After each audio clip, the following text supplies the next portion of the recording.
আসসালামু আলাইকুম। আশা করি আল্লাহর রহমতে সবাই ভালো আছেন। আজকে আমি মুরগির কাবাব তৈরি করেছি খুবই সিম্পল সিস্টেমে, কিন্তু অনেক মজা হয় এভাবে রান্না করলে। তো আমি এখানে 300 গ্রামের মতো চিকেন কিমা নিয়ে নিয়েছি। তারপর দিয়ে দিচ্ছি পেঁয়াজ কুচি বেশ খানিকটা।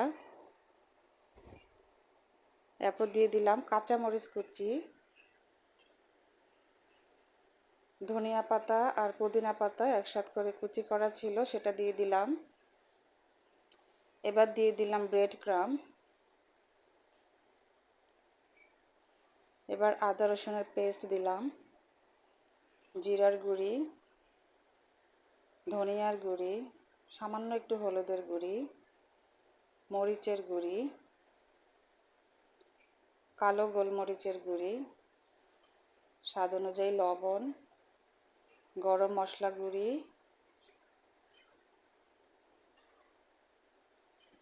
একটা ডিম ভেঙে দিলাম।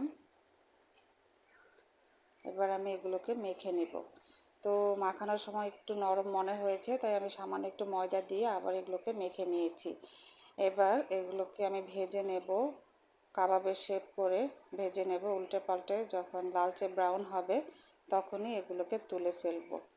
এই কাবাবটা খেতে অসম্ভব মজার, আশা করি আপনারাও বাসায় ট্রাই করবেন।